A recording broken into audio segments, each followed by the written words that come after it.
Hey, everybody, welcome back to the Build Your Team show. And I've got a super fantastic guest with me today, Ian Campbell. Now, I was on his show, I guess it was a couple months ago, and we had a great time and said, yo, we can't let this party stop here.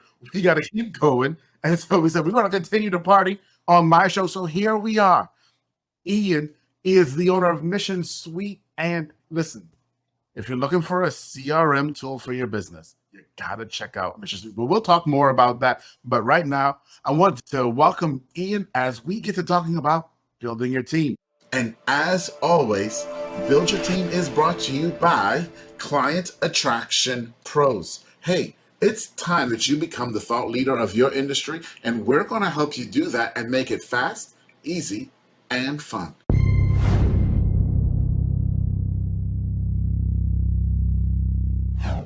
Ian, welcome, buddy. Thank you, man. Thank you. I appreciate you having me on here. It's good to be here. All right, the pleasure is all mine. Now, for context, this will air later, but this is the first show of 2023, so I gotta say it on air. Welcome, my friend, to 2023. Absolutely. 2020, it's here and it's beautiful, man. I'm looking forward to it. Yeah. Now, part of why I'm excited about this conversation is very often I know people's story from them or from other people about how they've built their business, how they've built teams, but I don't actually know most of their teams, right? Right. But in your case, I've actually met some of your team members, and man, they are fantastic. So I got to ask you, you've hired great people. Was it always just easy to hire great people? Oh, God, no. It's never easy to hire great people. I've gone through more mediocre and bad people than I care to count. It's not necessarily the bad ones that are really the problem. It's the mediocre ones that'll always do you in. But finding the good ones is always a challenge. Let's dive into that for a moment. That's a powerful statement. It's the mediocre ones that will do you in. Because I'm assuming it's easy, as I know, when you have a bad employee, you suck. You got it. Yeah, exactly. Right. But tell us about the mediocre ones. Like, what makes them so bad and so toxic to the business? The bad ones you can identify pretty quickly and easily, right? The ones that are just not good at their job or don't show up. But the mediocre ones are the ones that just are good enough to do just what you need them to do, but you end up having to spend more time figuring out what you need them to do than you should be. At the end of the day, they get a lot of things right, but they still get a lot of things wrong and end up having to do a lot, and you're still paying them a lot of money. They don't help you grow. And in business, especially when it comes to employees and when it comes to building your team, if a team member is not helping you grow, they are nothing more than a drag. But identifying that with mediocre employees is a lot more challenging than identifying that with bad employees. Wow. I'm taking notes, y'all. Because all right. So they don't help you grow. I'm summarizing. If they don't help you grow, then they're a drag. So let's look at that for a moment, because I think, one, it's easy to see when a salesperson helps you grow. It's easy to see when a marketer helps you grow. Yep. But how do you measure when an administrative or support person helps you grow? And that's an interesting thing, because I recently had a support person that was on my team for a while who was amazing. And she was one of those people that I would hear from her maybe once or twice a week outside of our scheduled meetings, and with questions or, hey, something went wrong and I need help figuring out how to fix it, things like that, right? Because, things are going to go wrong, right? It's not like you need to have somebody that does everything right. There's nobody out there that's going to. But the key is that this particular person who had to move on from the team, and we wish her all the best in the world, but she had to move on from the team, and she was one of those people that she learned what she needed to do. She started taking initiative on how to apply it, started taking initiative on doing things herself, and then made my life easier. As the team leader, the reason that you bring people on your team is to get jobs done that either you're not suited for or not perfectly suited for, or that you just don't have time to do anymore. And so if you know that, hey, I told you that once a month this thing needs to happen, and then next month you may get a, hey, I know that you said this thing needs to happen. I just need you to show me how to do it one more time. And then the third month, then all of a sudden it happens without you thinking about it. That's how you know that you have a good team member. The mediocre ones are the ones that are going to every month say, listen, I know you showed this to me last month, but I need you to show it to me again. And when you show it to them again, they do it correctly. Right. And so you keep thinking to yourself, well, I'll give it one more month. I'll give it one more month. I'll give it one more month. But then you start to kind of look at those things that stack up over time, and you start to realize, okay, so this has been going on for 6 months. Not only has this person needed me to walk them through this thing once a month, but they've also needed me to walk them through this other thing twice a week, but you don't realize it because to you, it's just training and it's always been a part of your job. So you're just like, yeah, okay, fine, let's just do it. Let's just do it. Let's just do it. But it's not until you've spent a lot of money on this person and still not gotten any of your time back. Because when it comes to support, when it comes to administration, the reason that you hire people is because you're buying your time back, right? You need to buy that time back. That every hour, or my hours are worth $200 an hour, $250 an hour, whatever that number is for you. My hours worth, let's call it $250 to keep the math easy. My hours worth $250 an hour. So I have this thing that's costing me 4 hours once a week. So that's exactly right. $1,000 a week, about $4,000 a month. Okay, so if I can pay somebody $3,500, $4,000 a month, now I'm bringing money back in, right? Correct. But if you pay that money but don't get the time back, that's when you're not able to do the rest of the things that you need to do. Exactly. You said it in there, one more month. And I know somebody listening, you're saying that right now. I say it myself. Oh, yeah. Like, a month from now, they're going to be okay. It's going to be all right. Just give them one more month. And it was funny. It was Mike Michalowicz who wrote Profit First. Don't know if you've ever read Profit First. So Mike Michalowicz, in his book, Profit First, one of the things that he talks about is the fallacy of business ownership and how so many times as business owners, we say, I just need one more. Right. One more sale, one more employee, one more month to train this employee. You're never just one more of anything away from something. Right. So it just kind of struck me when you said that there, because it's so often that we say that about our staff. Just give them one more. Just give them one more shot. Yeah. At the end of the day, we want to be good employers, right? We want to be there for our team, and we know that it's our team that makes us successful, right? I mean, anybody who has ever coached any sort of little league game, has been a coach of anything, has led anything, knows that you're not the one that does most of the work that's being done, right? You're the one that's there to kind of guide people. And so you want to be a good team member. You want to give them the opportunity to grow inside of their role and whatnot. But at the end of the day, you also have to think about your business, because if the business doesn't succeed, then the rest of the team suffers as well. I'm not going to say that we've all heard it, but a lot of us have heard that phrase, hire slow, fire fast. It's easy to say, but it's always one of those things where like, well, is it fast? Is it too fast? If I hired slow enough? I was at a group called the Corporate Directors Forum when I was living back in San Diego. The room was filled with exactly who you would imagine the room would be filled with. Blue and black suits, like that kind of deal. A breakfast filled with them. And there was a panel up on the stage, and they were talking about hiring and firing board members for corporate boards. One of the CEOs that was up there, that was up on the panel, said, listen, who's hired people? Everybody's hand goes up. Who's fired people? Everybody's hand stays up. And then they said, keep your hand up if you've thought to yourself, man, I should have gotten rid of that person 6 months ago. And of course, everybody's hand stays up, right? And they start laughing. They're like, yeah, that's funny. And now let me ask you this. Keep your hand up if you've ever thought to yourself, man, I really should have held on to that person for an extra 6 months. And everybody's hand go down, right? Because at the end of the day, there's always going to be somebody else that even if you did make a mistake in firing somebody too quickly, often you can either A, get them back a lot of times after some negotiation. Even if you can't get them back, you'll be able to find somebody to do the job well. And so if someone's not performing after a certain period of time, then you have to just make the decision to make a cut and then find someone else to fill that role, because not only now is it costing you the time that you were hoping to get back, but now it's costing you money too. If you're in a startup, if you're in or wherever you are, your runway is shortening drastically. Yes, absolutely. I also find that true on both sides, whether it was time for them to leave or they chose to leave, and you felt like they left prematurely, right? And you wish you could have kept them a little bit longer. The next person that you hire is usually a lot better than the one that left, because now you've changed what you're looking for, who you're looking for. You have a better picture of who you want in this role than when that started for. Yeah, the point that you made is so powerful, right? If you kind of bear that in mind. Because you have to remember anytime that you're leading a team that your needs change over time for an employee.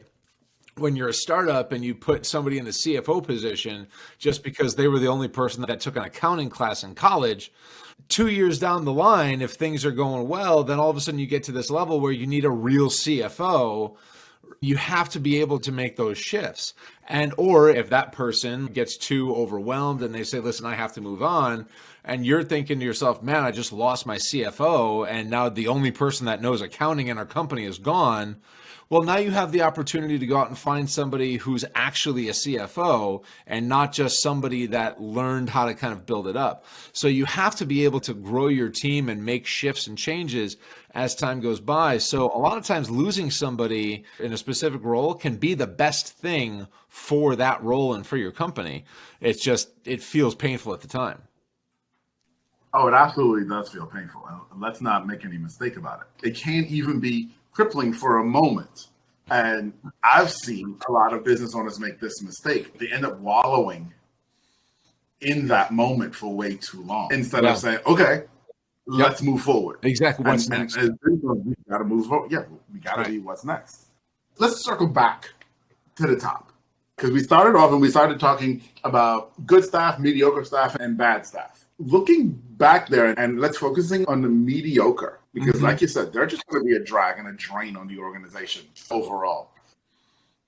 Have you found ways, developed ways, noticed anything in the hiring process that helps you identify mediocrity, excellence? I wish that I could say that I had a magic bullet, that I had some way to identify that. But so many times, especially when it comes to mediocrity, so frequently the people that are just okay at their jobs are incredibly good at selling themselves, because they have to do it a lot, right? Somebody who's excellent at their job is excellent enough that people want to keep them. And so they don't have to go to the market to find a new job a lot. Someone who's mediocre or bad at their job, well, that's a different story.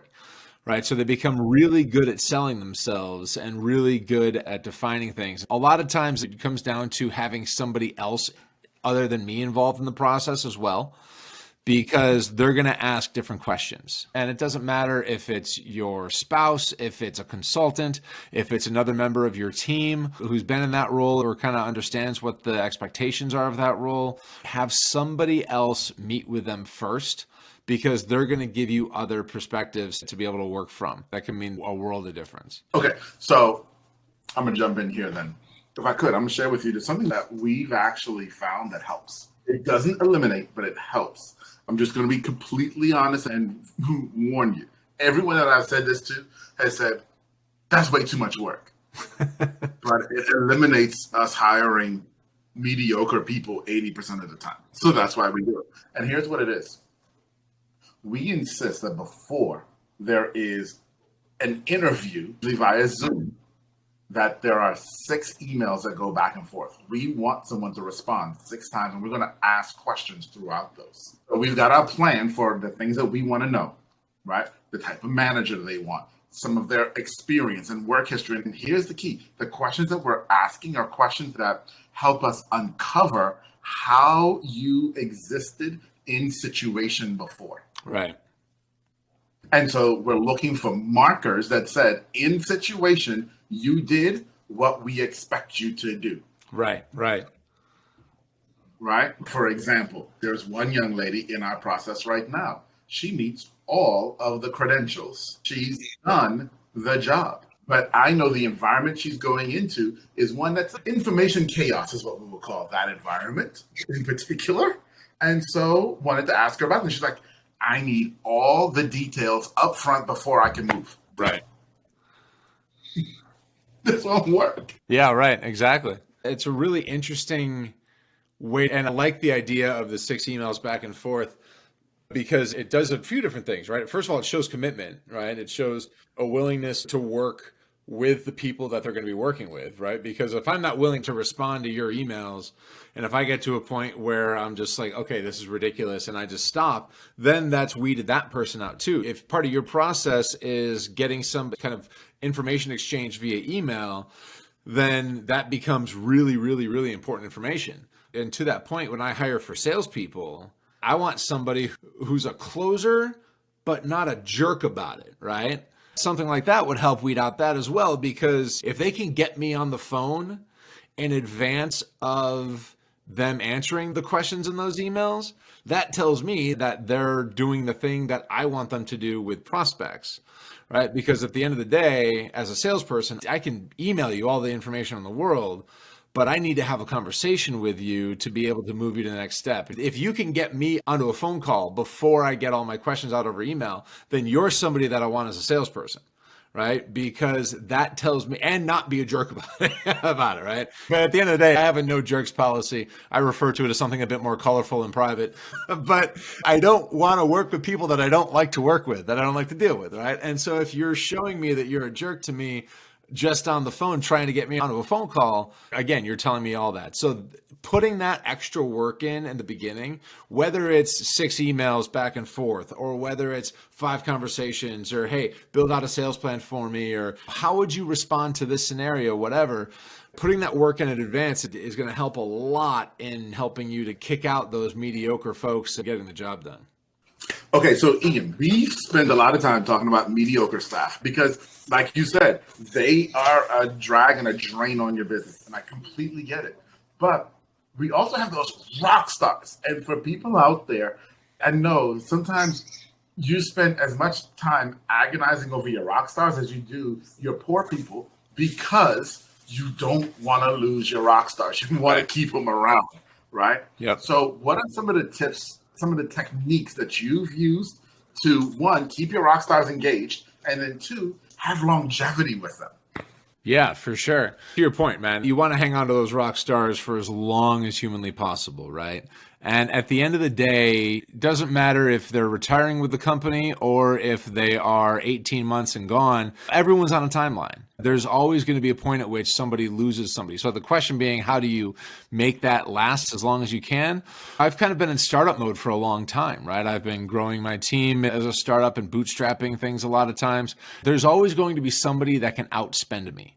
There's always going to be somebody that can give somebody more money than I'm able to give them. And so, yeah, I might be able to stave off losing somebody in that regard for a short time. But at the end of the day, if that's what it's going to take to keep those people, then you're shortening your timeline drastically. Because again, there's going to be somebody who comes along with an offer that's too good to refuse, and you're not going to be able to match it. And if you've kind of created this culture of, well, I'll pay you this much more, I'll pay you this much more, I'll pay you this much more, then you're in a losing scenario. So what people can't outdo me on, though, is the time and attention that I provide to the people that are really performing well. Because what most places that are willing to just throw a bunch of money at aren't going to do is go into development with you. A lot of times they're not going to spend the time to say, okay, what are your goals personally for this job? What do you want to do after you're done with this job? What do you need to learn from this to get you there? I'm in a good position myself because as a startup, there's a lot of different opportunities to move around. So you can start in client services and then end up in sales or end up wherever, right? I mean, there's a lot of opportunity like that. And I recognize that for a lot of people, that's not necessarily the case. But if you can figure out where the gap is between where your employee is now and where they want to be when you ultimately shake hands and part, hopefully as friends, then nobody else does that. People don't do that. And so you're going to be able to maintain a relationship and really keep engagement with your staff, with your team for a lot longer. And a lot of times in that situation, if somebody's there, then you can, frankly, you'll get more than just a 2-week notice And if you keep checking in, doing quarterly check-ins and saying, hey, how are things going? Are you still getting what you want? Is there anything that's coming up that I should know about? Keep an open dialogue between yourself and your team. You're going to have a lot more opportunity to say, okay, so at the end of the day, you need to move on in 3 months. I understand that. Whether that's because we're not doing for you what you need to be doing, or you get a better offer, or whatever the case may be. Let's kind of figure out a plan. Let's get somebody in that you can train and what have you. And so you end up with a lot more effectiveness that comes out of that relationship. That is how I've always been able to keep good people, is by making sure that nobody gives my team the attention that they get from me better than I do. What it boils down to is really building culture. That's what you're saying. Yeah, If you take exactly. all of that down to one word, it's culture. Yep, that's right. That's right. And Exactly. you have the culture that is sticky for them that they can't get anywhere else. That's it. That's it. If I can create my company to be the place that they want to be, then they're not going to leave. That's it. Yeah. Exactly. They're not. I think there are too many small business owners that don't realize that. And so kudos to you on that. And I think a lot of it has to do with they're so focused on trying to make a dollar. They're so focused on trying to get to tomorrow. Yep. And I existed in that a long time too. So I get it. I get where they are. Yeah. But it's not until we start to realize that if I focus more on them and making this right for them, that takes care of Right. so much more for me. Right? Exactly. Yeah, that's it. Your team is the only thing that's going to develop the company. If you can really focus your time and your attention on the people that are actually growing your company, the clients are great, right? The clients are necessary, but the team is what is actually going to make the clients successful, and in turn is what's going to make you successful. So if you can focus your time and attention, you put your money and you put your time in the things that are most important to you. And if you can understand that your team and your employees are the people, are the one thing that's the most important to your business, then that's where your time and money is going to go. And then they're going to realize that you're a step above the rest, and they're going to stick with you. So, Ian, we get it. We don't want to hire mediocre people. Going through some sort of process helps us figure out, hey, is this person a jerk, like you were saying in your sales process, weeding those people out. But I want everybody now, because you shared a lot of great information so far, but who are you? What's your company? Tell us about Mission Suite and how people can reach you. Absolutely. Absolutely. Well, so Mission Suite is a CRM and sales automation software platform, right? So I talk a lot about salespeople because I work with a lot of salespeople. We work with business owners, salespeople, sales teams. The idea behind Mission Suite and the focus behind Mission Suite is to create a system and, leverage a system rather, that automatically helps you move people through the sales process. Whether it's somebody that you just met at a networking event and you want to follow up with them automatically, or maybe you want to keep in touch with your referral partners and clients once every 3 months or so, right? The most dangerous place in the world is the 1 square foot of real estate that sits on the top of your shoulders, right?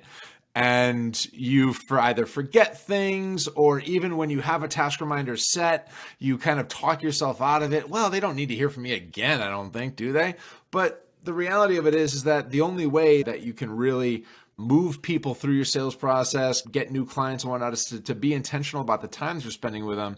That means that, yes, every 3 months, be in touch with your referral partners. Every 3 months, be in touch with your clients. Find out what's going on. Make sure that everything's okay.